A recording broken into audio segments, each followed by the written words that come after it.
de la magistratura es nombrar y ratificar a jueces, fiscales, jefes de OMPE y RENIEC, probos y competentes, así como destituir a los que transgreden sus responsabilidades a través de procesos justos y transparentes para contribuir con el fortalecimiento de la administración de justicia y la institucionalidad de la democracia. El sector del Consejo Nacional de la Magistratura tiene un presupuesto de 29.800.000 soles y es menor en 4.907.178 soles, equivalente al menos 14.5% en relación al presupuesto de apertura del año fiscal 2017.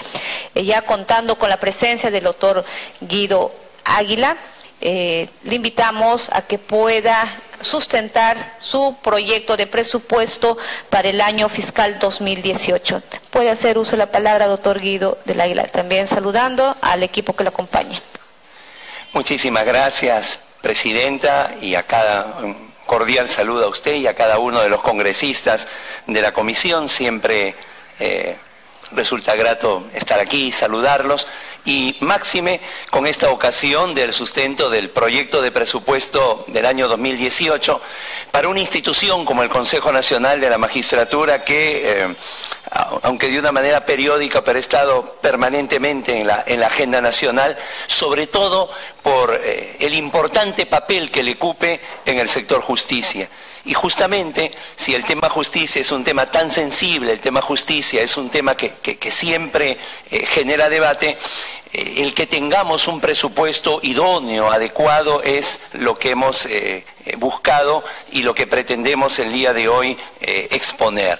Por ello, creo, como ya lo señaló usted, presidenta, Consejo Nacional de la Magistratura tiene una triple función constitucional. La primera de ellas, a mi criterio la más completa, la más fuerte, que es la selección y nombramiento de todos los jueces y fiscales del país. Entonces, en esta primera responsabilidad vamos a encontrar nosotros, digamos, del otro lado de la vereda, el gran desafío que viene a ser la lucha contra la provisionalidad. Más bien, la segunda y la tercera función constitucional son más bien ligadas ya a jueces y fiscales nombrados, y en la posibilidad de que puedan o no seguir dentro del sistema de justicia.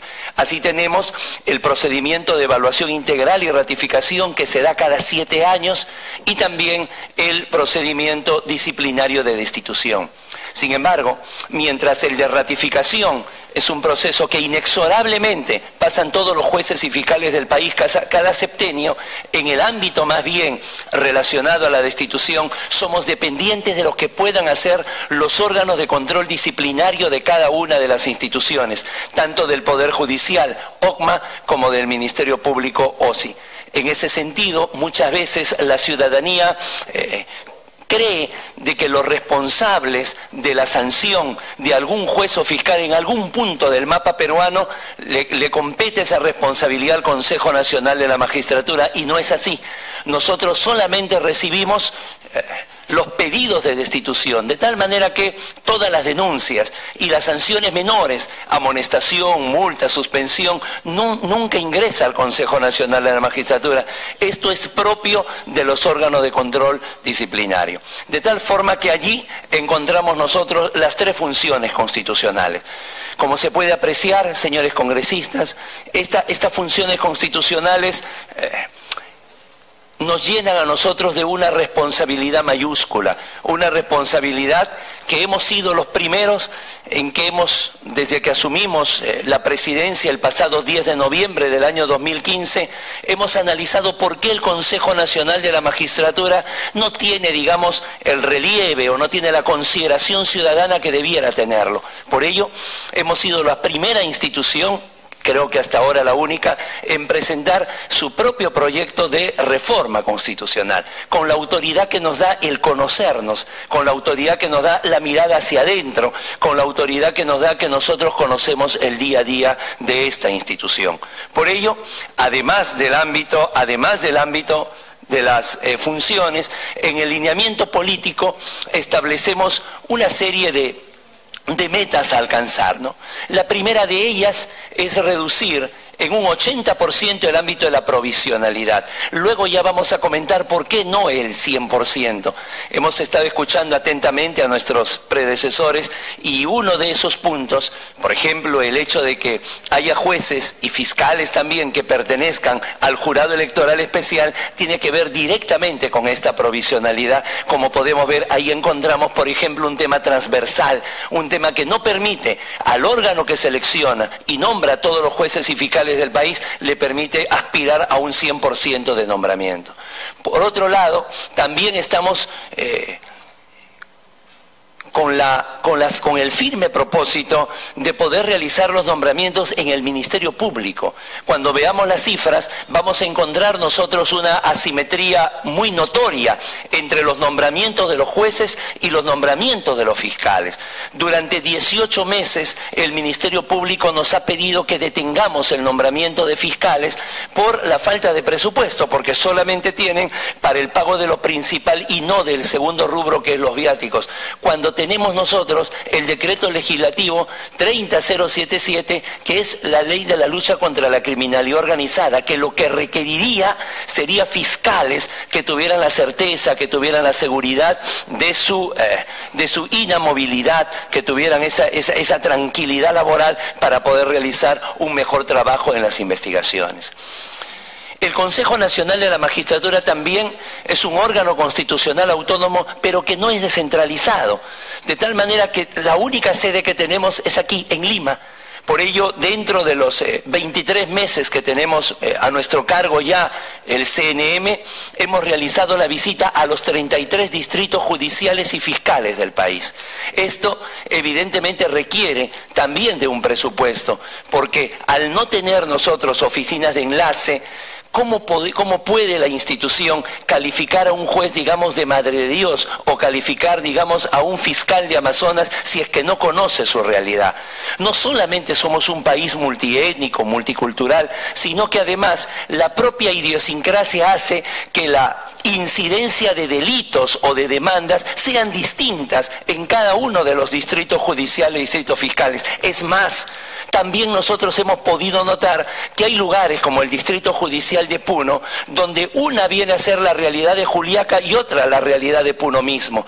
Una la realidad, digamos, de Huancané y otra la realidad de otra zona, en un mismo distrito judicial.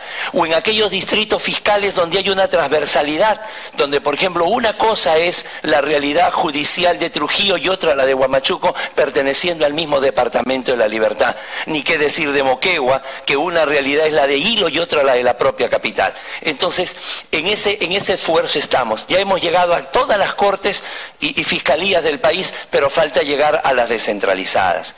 En esta labor descentralizada también ingresa el insumo que pueda tener el Consejo Nacional de la Magistratura para la posterior evaluación que se pueda hacer tanto de los jueces y de los fiscales. No podemos evaluar bajo el molde de Lima, cuando sabemos que muchas veces en el interior del país no tenemos definitivamente esa misma realidad, ni de tecnología, ni de capacitación, ni tampoco de logística que se requiere, por ejemplo, para las investigaciones. Eso dentro de lo que nosotros postulamos. Luego, además de la limitación económica, hemos ya escuchado el presupuesto que no llega siquiera a 30 millones de soles para una institución con 300 personas que laboran, y que además, al no ser, digamos, los sueldos los mejores dentro del sistema, permanentemente tenemos una serie de fuga de talentos.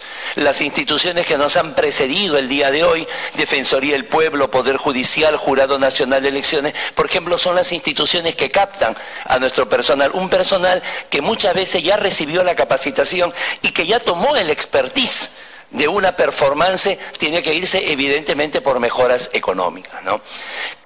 ¿Cuáles son los problemas que tiene el Consejo Nacional de la Magistratura para poder tener una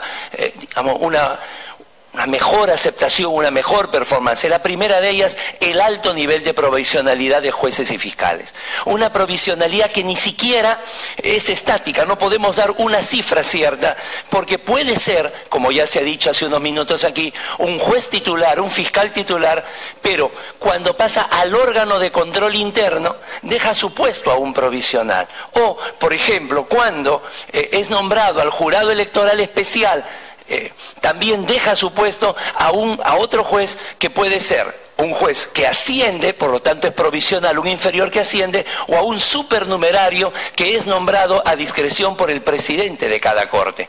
Pero esto no es lo más grave, sino que en ese interregno, en ese tiempo que se desarrollan sus funciones en el órgano de control disciplinario o que desarrollan sus funciones en el ámbito referido al jurado electoral especial, hay procesos que se quiebran. Porque los jueces lo que tienen que hacer es conocer nuevamente y si ha habido una actuación probatoria realizarla, y entonces hay un desorden donde nunca sabemos el porcentaje de provisionalidad que se da. Aunque el objetivo y aunque el sentimiento puede ser acabar con la cultura de papel, esto se puede dar en la voluntad, pero para eliminar la cultura del papel hay que asumir totalmente la cultura de la informática, y en ese sentido hemos realizado todo lo que ha podido dar el presupuesto en el ámbito de los procesos en línea en la informatización. Hoy los magistrados que tienen que pasar el procedimiento de ratificación, por ejemplo, lo envían todo en línea. Lo mismo el ámbito de los postulantes que desean ser nombrados jueces y fiscales. Sin embargo, no es suficiente. Seguimos firmando papeles, pidiendo documentos al Poder Judicial, al Ministerio Público, por la inexistencia de algo que nos parece fundamental en el sistema de justicia, que es la interoperatividad que tiene que haber en la informática. El Consejo Nacional de la Magistratura debiera poder ingresar a la página web del Poder Judicial y sacar las resoluciones, cualquier resolución de cualquier magistrado sujeto a una evaluación. Ustedes, señores congresistas, el ciudadano debiera de entrar a la hoja de vida del magistrado. Nadie está libre de un proceso, y poder conocer, así como en una clínica, en un hospital, su hoja de vida, poder conocer su historia clínica, la hoja de vida de ese magistrado. ¿Dónde estudió? ¿Qué desempeñó antes? ¿Qué quejas tiene? ¿Qué denuncias ha sido absuelto? ¿Cuál viene a ser su especialidad? ¿Terminó una maestría? ¿Terminó un doctorado? ¿Cómo es que fue promovido? Y eso no lo tenemos. Entonces todavía sin esa información el Consejo no le podemos, creo yo, exigir que haga una evaluación como la que debiera, justamente por esta serie de limitaciones que tenemos.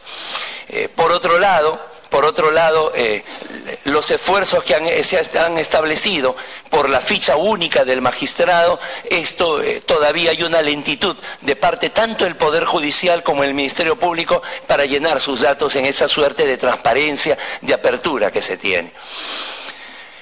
A pesar de ello, con todo lo que hay, el Consejo Nacional de la Magistratura, por ejemplo, ha implementado que todas las entrevistas, todas, absolutamente todas, sean transmitidas por nuestras redes sociales. De tal manera que en directo cualquier ciudadano, no del Perú, del mundo, puede ver las entrevistas. Claro está, eso tiene un costo, la impiedad de las críticas de las redes sociales. Pero si es por la transparencia, definitivamente estamos dispuestos a ello. Es un elemento no solo de transparencia, sino de autoexigencia. Máxime si, por ejemplo, a finales de año, Dios mediante, debemos de estar realizando el nombramiento de 4 jueces supremos. Este nombramiento de 4 jueces supremos, no solamente las entrevistas van a ser en público, sino que por la trascendencia que eso conlleva, también va a ser en público la votación, el debate, para evitar esas inferencias a veces que se hacen de por qué se nombró a uno, por qué no se nombró a otro. Pero repito, no alcanza todavía. No tenemos la tecnología que nos permitiera que esto no solamente tenga mejor transparencia, sino también una mejor eficiencia. Esto entonces dentro de los programas que sea, dentro de las funciones. Ahora, en los procedimientos administrativos, el pasado 7 de septiembre dejamos en la mesa de partes de este Congreso. No tenemos iniciativa para reforma constitucional, por eso lo dejamos en la mesa de parte, 2 proyectos. Uno, señalando la propia reforma del Consejo Nacional de la Magistratura. A nosotros nos parece que la estructura tal como está el Consejo, ustedes pueden revisar las declaraciones de instituciones similares, Consejo de la Magistratura, de la Judicatura, de Paraguay, de Argentina, de Ecuador, donde muestran una admiración porque no solamente está presente los actores del proceso, Poder Judicial, Ministerio Público, abogados, sino también están presentes las universidades, que es el vientre de donde van a nacer definitivamente los futuros profesionales, sino la sociedad civil, pero la sociedad civil institucionalizada, los profesionales no abogados. Sin embargo, nuestro proyecto lo que apunta es a que se pueda mejorar la calidad de la elección, a que haya el mínimo margen de error en que quien llegue al Consejo Nacional de la Magistratura no tenga las aptitudes para poder desarrollar esto. Y lo otro que planteamos, y que ha pasado, digamos, inadvertido, es la posibilidad de que sea el Consejo Nacional de la Magistratura quien tenga todo el control disciplinario. ¿No? Y esto no por una acumulación de poder, no por un ejercicio de soberbia como de manera irresponsable a veces se ha señalado, porque esto tendría que ser para el próximo Consejo Nacional de la Magistratura. Nadie acumula poder para otro, así de lógico, sino para darle una coherencia al sistema. Entre el Ejecutivo y el Legislativo hay un control que busque el equilibrio del poder. Ahí no entra el judicial, porque definitivamente no se puede politizar, pero el judicial debe tener un control externo. No puede ser que el Consejo Nacional de la Magistratura tenga la posibilidad de destituir a un fiscal de la nación, pero por ejemplo no pueda amonestar a un fiscal, digamos, de Purús en Ucayali, en el límite con Brasil, ¿no? Es algo completamente insensato, algo ilógico y algo incoherente que no tiene la menor lógica jurídica. Hacia eso también apuntamos en este ámbito. Otra problemática que también establecemos es la alta rotación de nuestro personal, sea porque las remuneraciones no son del todo atractivas. Hay remuneraciones, insisto, en el sector justicia que son mucho más atractivas, y definitivamente esto hace que la modalidad del contrato CAS, lo pueden observar en las cifras, sea una modalidad alta y que permanentemente esté en una rotación. Si uno quisiera darle un enfoque empresarial, si se quiere, gerencial, al Consejo Nacional de la Magistratura dentro del sistema de justicia, nosotros seríamos los reclutadores. Somos los que vamos a reclutar al personal. Así como una empresa recluta al mejor gerente, al mejor administrador, nosotros queremos reclutar a los mejores jueces y fiscales. Pero el reclutador debe tener las mejores condiciones que no las tenemos. Si alguno de ustedes, señores congresistas, ha visitado la sede del Consejo Nacional de la Magistratura, habrá visto cuáles son las condiciones precarias sobre la cual nos desempeñamos. Igualmente, creemos que el principal factor y el principal compromiso que tiene el CNM es la lucha frontal contra la provisionalidad. Pero ojo, no una lucha contra la provisionalidad como sea. ¿Qué es el como sea? Nosotros encontramos un Consejo Nacional de la Magistratura que en un año había realizado cerca de 1000 nombramientos, mediante la modalidad de los candidatos en reserva, esto es, aprueba 20 personas para 2 vacantes, después de toda la evaluación 2 son nombrados, pero 18 quedan en candidatos en reserva a la espera de que se abran algunas otras plazas. Y esto no es una crítica, es simplemente que no compartimos esta política. El Consejo Nacional de la Magistratura comenzó, en nombre de la lucha contra la provisionalidad, a nombrar de manera indiscriminada. Si el congresista Arce era un postulante a juez, digamos, por Piura o por Tumbes, y se encontraba una plaza vacante en Cerro de Pasco, era nombrado en Cerro de Pasco, sin tener arraigo, sin tener conocimiento de la realidad. Luego ya se acomodaban con los llamados traslados, y por último, magistrados que tenían casi el tic de mirar el reloj para ver en qué momento salía su avión y su bus para retornar sin identificarse con la población que tenía que administrar justicia. En ese sentido nosotros lo hemos detenido. Este pleno del Consejo Nacional de la Magistratura lo que ha establecido es que para que un magistrado sea nombrado en reserva tiene que cumplirse la misma plaza geográficamente. Si es Piura y Castilla, que están separados por un puente, no se nombra, tiene que ser Piura o tiene que ser Castilla. Y en la misma especialidad. Si es un juzgado corporativo y el otro es un juzgado unipersonal, no pueden. Tienen que calzar exactitos, como un rompecabezas perfecto para que se pueda dar. Y ahí es donde estamos luchando contra esa provisionalidad. Sin embargo, como ya hemos señalado, no puede darse al 100%. Primero, porque el Poder Judicial y el Ministerio Público crean de manera permanente plazas que luego tienen que pasar todo un procedimiento administrativo para que se puedan nombrar titulares. En segundo lugar, porque crean las famosas plazas transitorias. Aquí se ha hecho mención, uno de mis antecesores, al ingreso en 29 distritos judiciales del Código Procesal Penal. Bueno, pues en esos 29 distritos judiciales todavía hay juzgados liquidadores. O sea, todavía siguen trabajando con el viejo código. Finalmente, esos juzgados o esas salas van a desaparecer cuando ya no queden expedientes con el anterior código. Como pueden ver, algo que en este caso debe ser estático es dinámico, cambiante y nos impide una verdadera lucha contra la provisionalidad. Lo dicho, el titular que asume cosas que no tendría que asumir, ¿no? Cuando el Consejo Nacional de la Magistratura pidió para sí el control disciplinario, erosionaron todos los volcanes en nuestra contra. Y nosotros jamás dijimos nada sobre el órgano de control. No estamos calificando si está bien o mal. Es un criterio objetivo. El postulante a juez no se le evalúa para que controle a su par. No se le evalúa para que un control disciplinario. Se le evalúa para que procese y para que sentencie. Número uno. Número dos, ¿qué pasa con aquel juez que pertenece al órgano de control y, por ejemplo, tiene la especialidad civil y va a controlar a su par que es penal? No tiene la especialidad. Y por último, atenta contra esto, atenta contra la lucha contra la provisionalidad. Hay una serie de alternativas, un abanico que nos parece que ayudaría a acabar contra este flagelo de la provisionalidad, ¿no? Entonces, son estas circunstancias los principales desafíos que tiene el Consejo Nacional de la Magistratura. Como pueden observar, fíjense, la gran diferencia que hay es el doble de provisionalidad en el Ministerio Público que con respecto al Poder Judicial.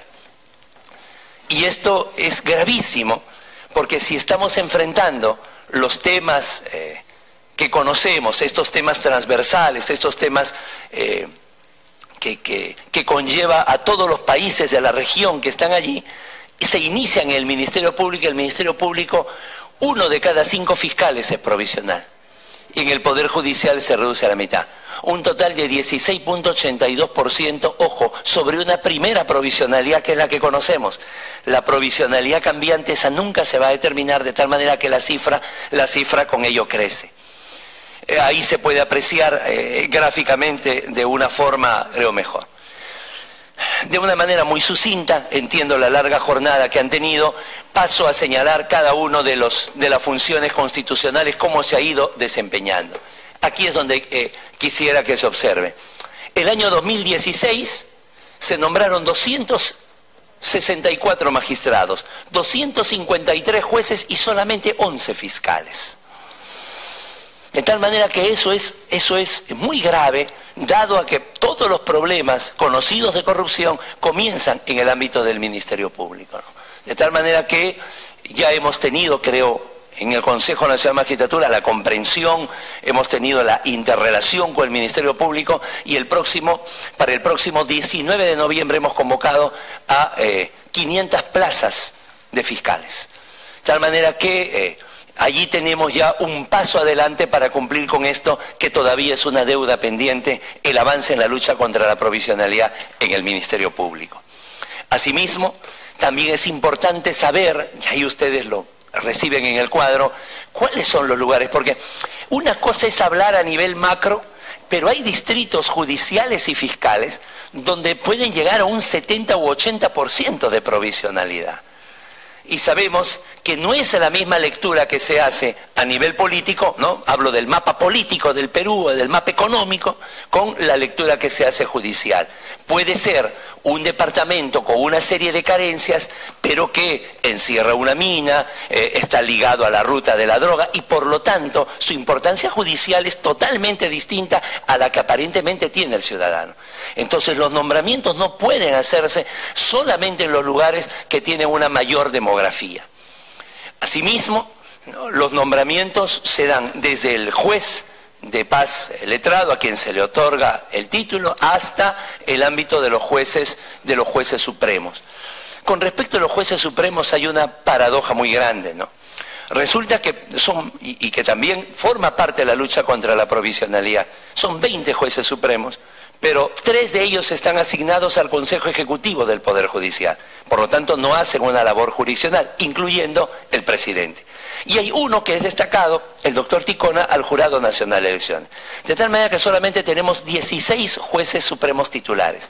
Si son 7 salas a 5 personas, estamos hablando de 35 jueces supremos. Con lo cual, habría 19 provisionales y 16 titulares en el ámbito, en el nivel que tiene la última palabra en el ámbito de la justicia. O sea, esos temas son temas que muchas veces cuando se analiza la performance de las instituciones no se toma en cuenta. No están presupuestadas y por lo tanto no podemos nombrar, simplemente mantener en 20 jueces supremos. ¿Por qué vamos a nombrar 4? Porque hay 2 que se han jubilado, porque hay 1 que ha renunciado y porque, 3, y hay un cuarto, que está por jubilarse en los próximos días, ¿no? Se han realizado para esto convocatorias. Estas convocatorias muchas veces nos dan recursos propios, como no, pero al mismo tiempo, así como hay ingresos, a veces son superados por los egresos. La contratación de una institución que nos brinde todas las garantías para que el examen sea transparente, un examen seguro, no sea un examen que aparezca luego por allí, ¿no? Para contratar notario, fiscal de prevención del delito, el personal que va a trabajar, todo ello siempre vale la pena porque lo que se trata es la transparencia en los exámenes y en la elección. Tienen ustedes allí en el documento que se les ha entregado la cifra. En la segunda función es la evaluación integral y ratificación. Aquí sí, muy poco puede hacer el actual pleno con respecto a la cantidad de evaluados, porque se desarrolla cuando un magistrado ha cumplido 7 años. Entonces, si resulta que en la segunda parte del 2017, no haya nadie que cumple 7 años, no puede haber un procedimiento de ratificación. Lo que ha hecho este pleno, y es motivo de orgullo institucional, es que un magistrado cumple en septiembre los 7 años y en noviembre ya tiene su entrevista de ratificación.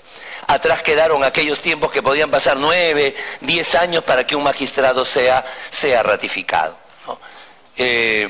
También las cifras ustedes la pueden encontrar allí en las diferentes convocatorias. ¿Qué hemos proyectado para el año 2018? 4 convocatorias de ratificación y un total, ¿no?, en un total de 1.549 magistrados convocados. Significa 1.549 entrevistas, significa 1.549 archivos, revisiones, y aquí es donde necesitamos a un personal que se sienta cómodo, que se sienta en un buen local, que encuentre todas las condiciones de trabajo ideal, pero fundamentalmente que encuentre una retribución también que sea digna y que le permita no estar mirando en las convocatorias del peruano, del comercio el fin de semana, sino le permita pensar en un crecimiento dentro del Consejo Nacional de la Magistratura.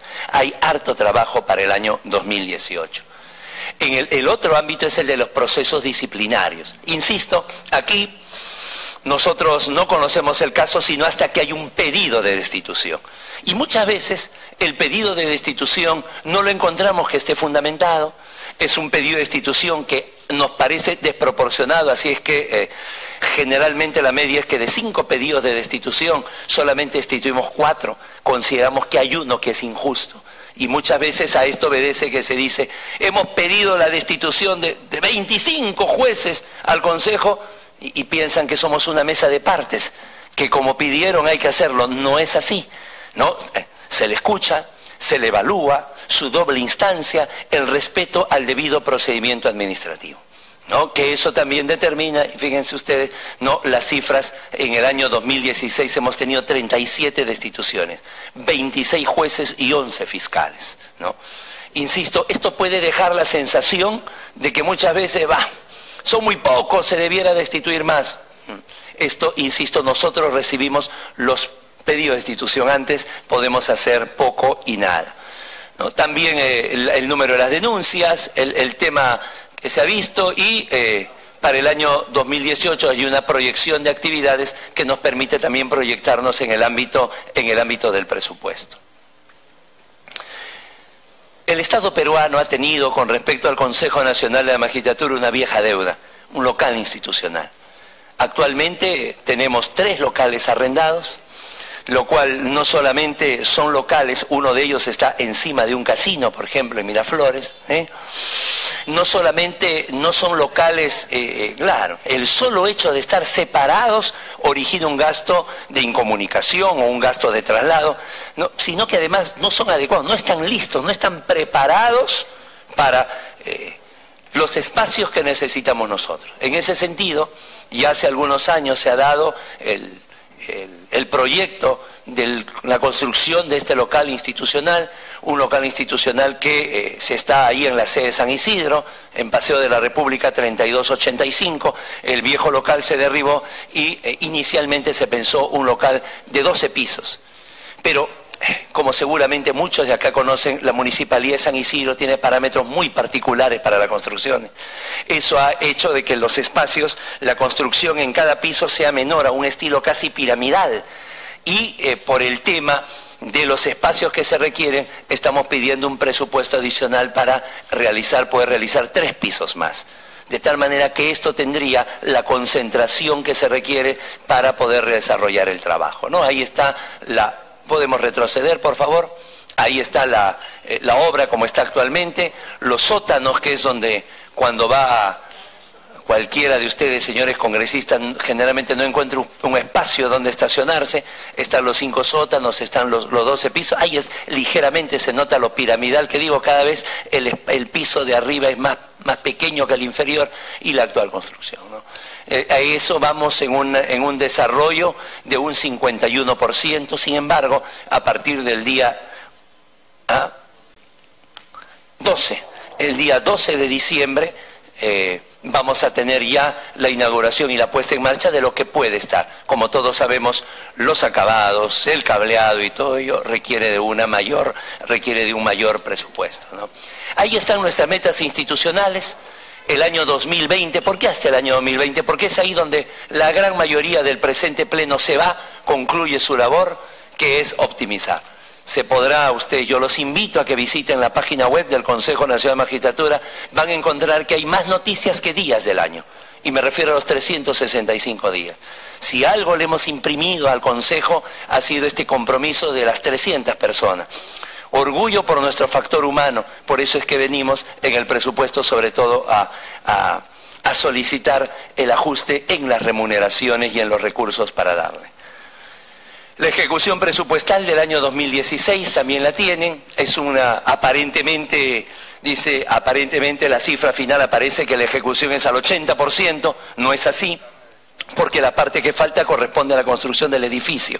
En los otros rubros, 98, 100%, 94%, no podemos darnos el lujo de no ejecutar en una institución donde muchas veces hay que recurrir a la imaginación y al compromiso del factor humano para poder salir adelante, ¿no?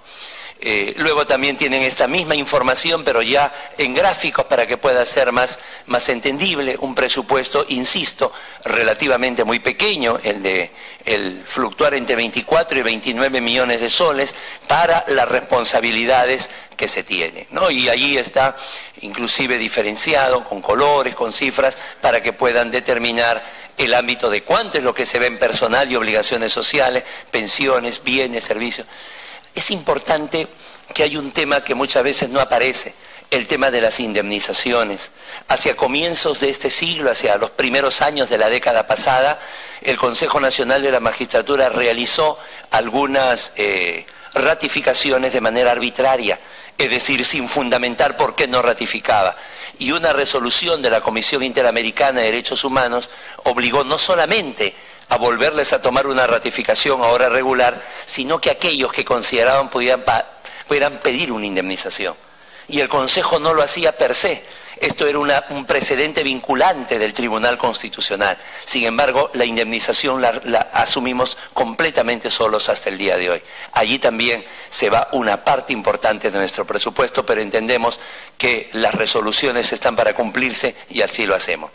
En la ejecución presupuestal del año 2017, vamos cerrándola, vamos en un procedimiento bastante avanzado, ¿no? Y insisto, ¿no? Si queremos tener mejores estándares, sobre todo en la selección y nombramiento, requerimos de un mayor presupuesto para estas metas proyectadas. Cuando estamos en una institución, insisto, pequeña y que no tiene enlaces en el interior del país y no tenemos que viajar hasta allí, ¿no?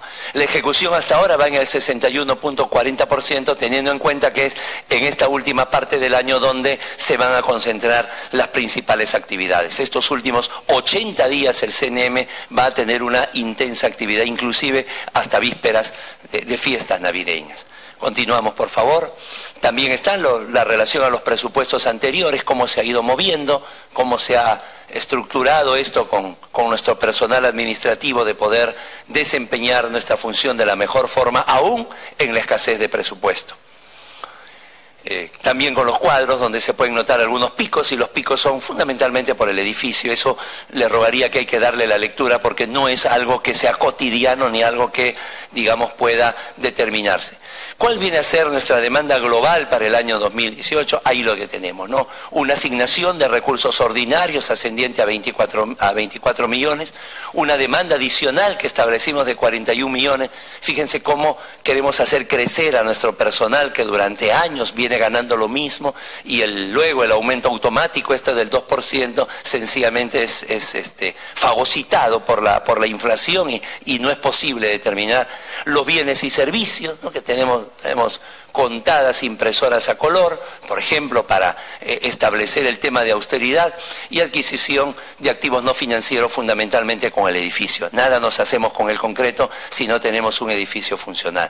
Una demanda adicional de recursos ordinarios, con lo cual sumaría una cantidad ideal, que es la que demandamos, con lo cual crecería, y luego nuestros ingresos propios que también sumarían. Y ello, al final, hay una demanda de 70 millones, con lo cual el Consejo Nacional de Magistratura no solamente tendría materialmente el desarrollo, sino que además nos permitiría de una manera funcional, ¿no? Y luego las cifras, como tenemos ahí todavía las responsabilidades con el CTS, los trabajadores, y financiar una nueva escala de remuneraciones que es de estricta y absoluta justicia, aún cuando se apruebe seguirá siendo asimétrica con respecto a otras instituciones, ¿no? Y lo mismo allí están con la sustentación de los gastos que están en el documento que se ha presentado. Hemos tratado de ser sucintos, ahí está el proyecto del edificio. Créanme que podrán haber discusiones sobre los consejeros, pero que el edificio, una vez que se concluya, va a ser directamente proporcional a la calidad del personal permanente y ECAS y servicios personales que trabaja en el Consejo, ¿no? Y es lo que buscamos.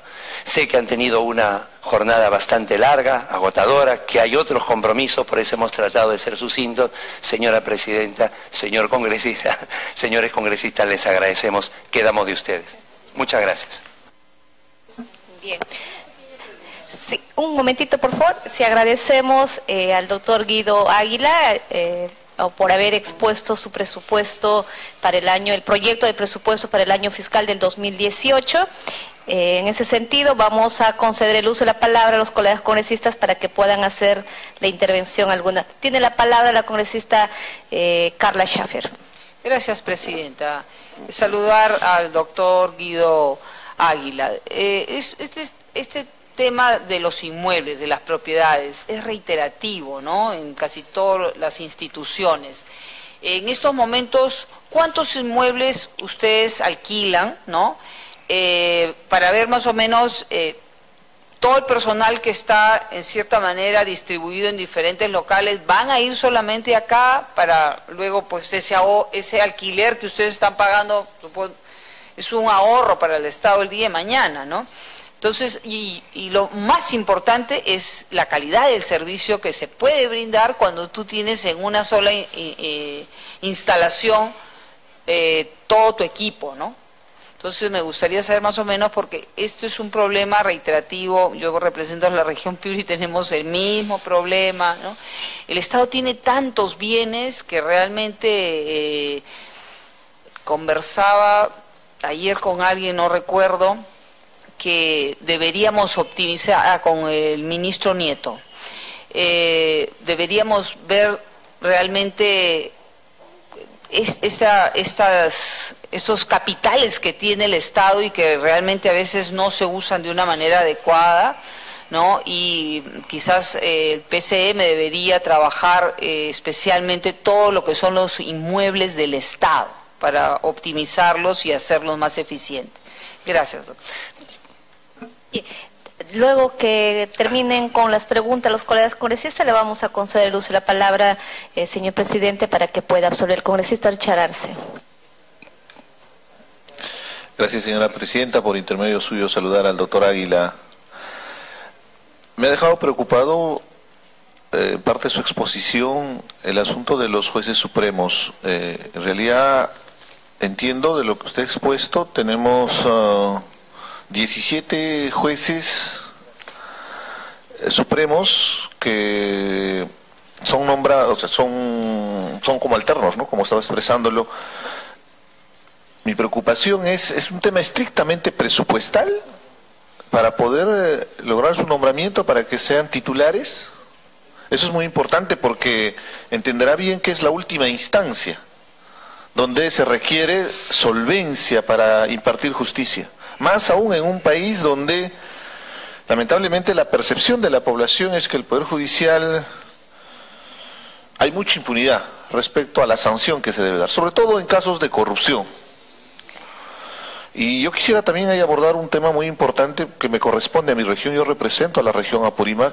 En la mañana estuvo el señor Dubeliri Rodríguez y él mencionaba y resaltaba que hubo una provincia que hizo un paro contra la corrupción, fue mi provincia, Andahuaylas, y uno de los pedidos del pliego petitorio es justamente que el Consejo Nacional de la Magistratura actuara en la sanción correspondiente ante diferentes denuncias de jueces y fiscales. Lamentablemente, las autoridades en mi región, hay alcaldes que están con prisión preventiva, gobernadores regionales también con la misma situación, algunos ya están en cárcel, otros están no habidos, tienen un precio por su cabeza, pero siguen los procesos. Son medidas que se han dictado desde el Poder Judicial para garantizar el debido proceso, pero en realidad los procesos son muy largos y muy extensos, y la gente siente mucha desazón al respecto, porque los casos de corrupción son tan execrables como el tema del hospital de Andahuaylas, por ejemplo, que está paralizado hasta la fecha. Entonces, lo que yo quisiera saber, voy a aprovechar el espacio, tal vez no es el tema presupuestal, pero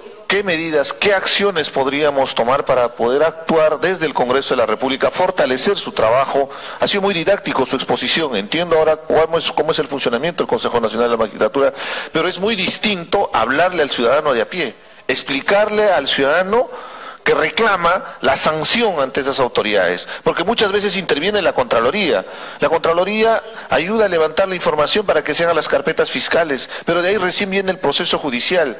Y generalmente en provincias, lamentablemente, así como usted estaba cuestionando la necesidad de que tener el arraigo de los jueces y fiscales, lamentablemente también eso a veces genera cierto nivel de afinidad, compadrazgos, mi amigo, mi vecino, o deudas.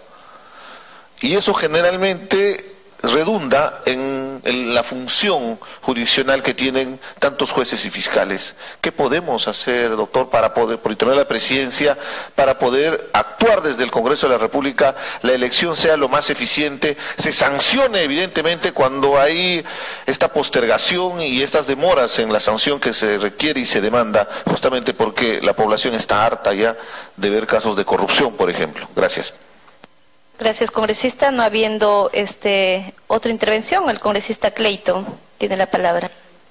Muchas gracias, presidenta. Con el saludo a todos los colegas congresistas. y también al presidente del Consejo Nacional de la Magistratura, al doctor Guido Águila. He escuchado la exposición, doctor Guido. Creo de que para usted, más que una responsabilidad, es un reto. Es un sueño que efectivamente tiene que ser realidad. Y particularmente creo de que como Comisión de Presupuesto nosotros estamos justamente para fortalecerla y a su vez también hacer de que se cumpla. Todos queremos una administración de justicia real. Todos los peruanos pedimos que haya justicia real. Y creo de que en sus manos está, con toda esa visión, con todo ese proyecto que el día de hoy ha expuesto, de cumplírsela. Particularmente entonces, como miembro integrante de esta Comisión de Presupuesto, siempre vamos a estar pues al lado de que efectivamente esta acción pueda cumplir sus sueños y sus metas. Gracias, Presidenta. ¿Alguna otra intervención, colegas congresistas?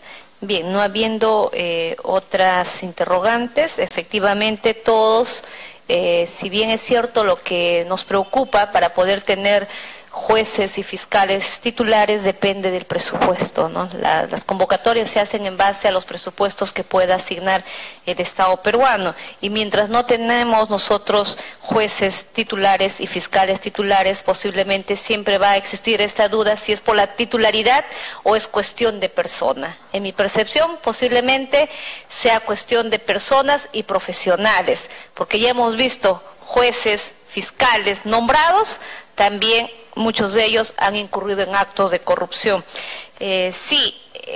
Creo el Consejo Nacional de la Magistratura es un ente muy importante. Por ello, a través de su presidente, que creo como profesionales, como ciudadanos, todos estamos preocupados lo que ocurre con los actos de corrupción, el caso Lavallato. Todos estos presupuestos podrían tener un mejor destino en la educación, en la salud, pero lamentablemente se han ido en la corrupción y como consecuencia de ello, nuestros presupuestos no pueden ser quizás lo que espera la población. Esto parte por tener consejeros idóneos y que tengan una solvencia moral. Y digo, ¿por qué esto? Porque son ellos quienes van a poder ratificar a los jueces o fiscales, pero si por ahí tenemos consejeros que se favorecen del cargo para facilitar a algún pariente y tenerlos ahí, entonces desde ahí también viene el cuestionamiento, ¿no? Entonces por ello, doctor Guido, a nombre ya de los ciudadanos podríamos nosotros encargarle esta lucha frontal contra la corrupción. Jueces que no deberían de ser ratificados, lamentablemente las han sido ratificados. Posiblemente profesionales que no debían de haber sido nombrados, posiblemente también se ha pasado a algunos de ellos, ¿no? Pero le pedimos un mayor control y quizás si parte de presupuesto para que pueda haber un filtro mejor estructurado para evitar, ¿no?, realmente estos temas.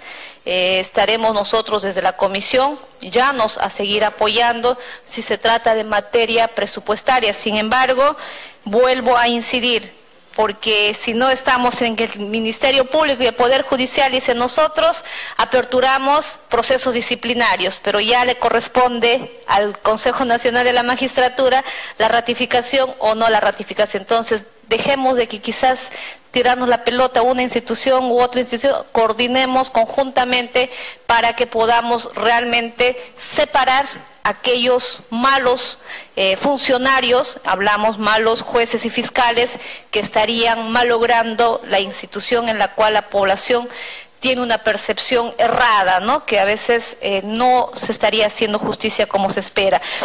Por ello, doctor Guido, apelando a esa solicitud, nosotros agradecemos finalmente por su presentación, sin antes ceder el uso de la palabra para que pueda responder las preguntas que han sido formuladas por los colegas congresistas.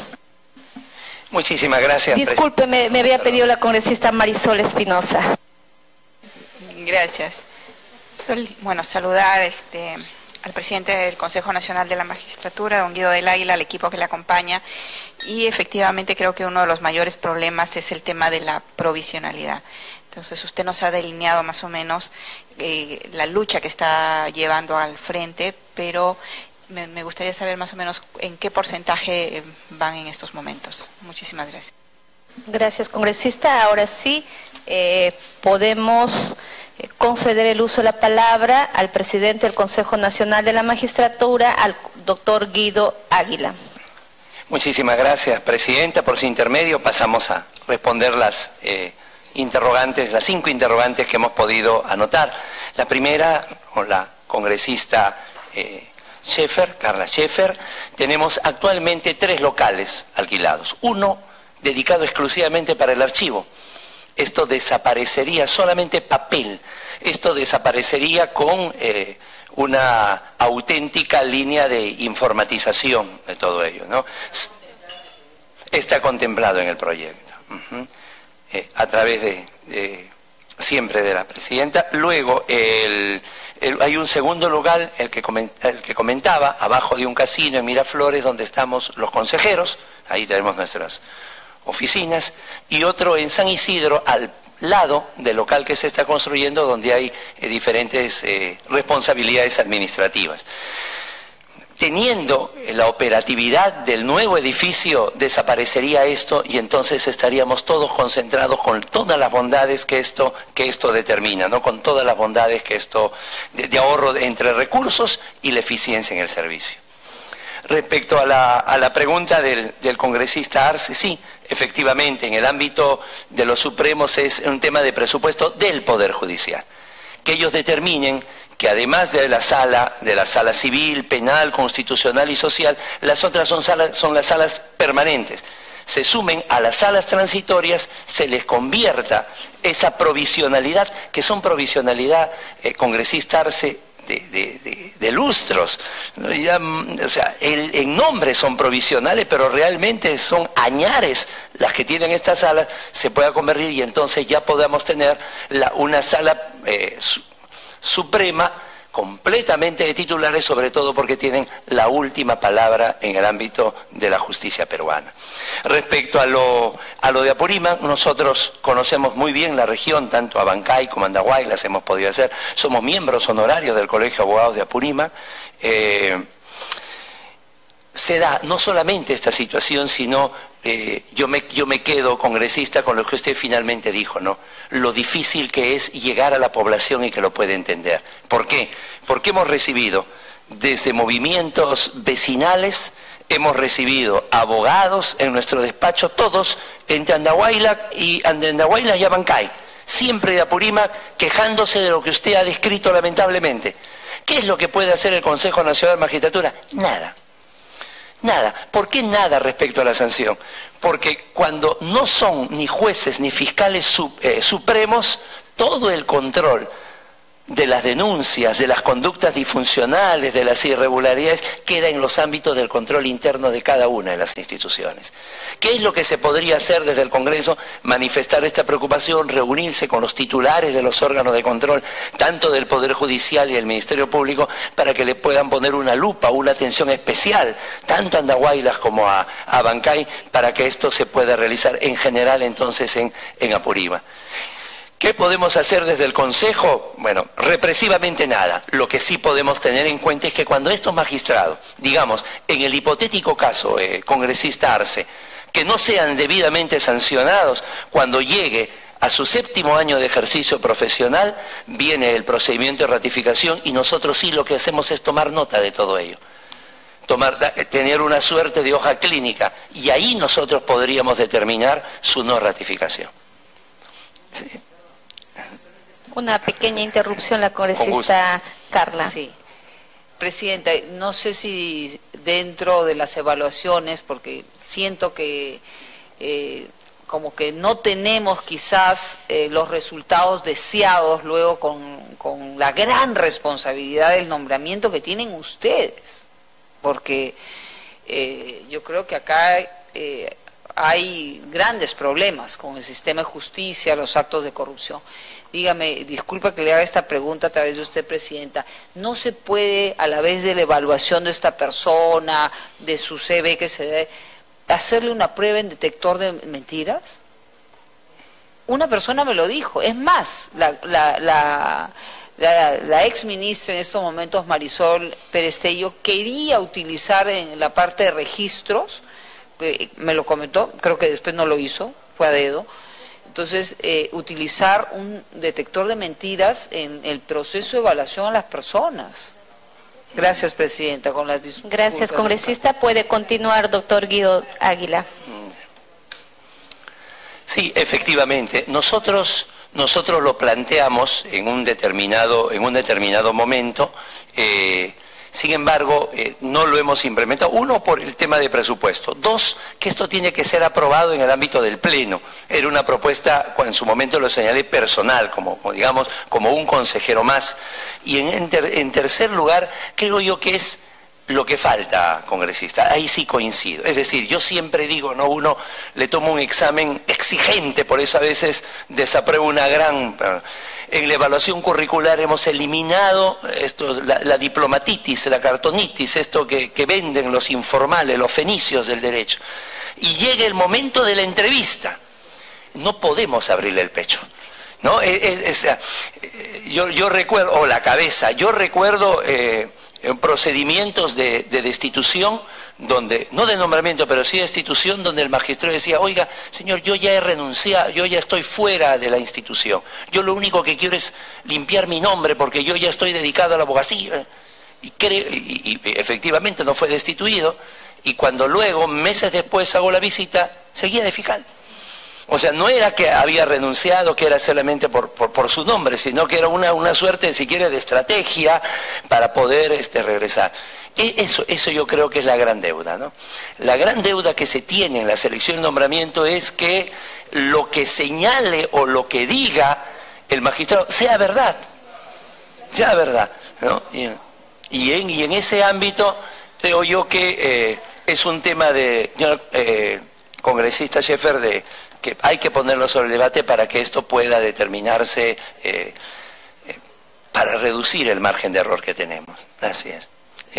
Respecto a la pregunta del congresista Galván, sí, perdón, para terminar con la del congresista Arce, sí, cuando tenemos a un juez acusado, un fiscal acusado de corrupción, el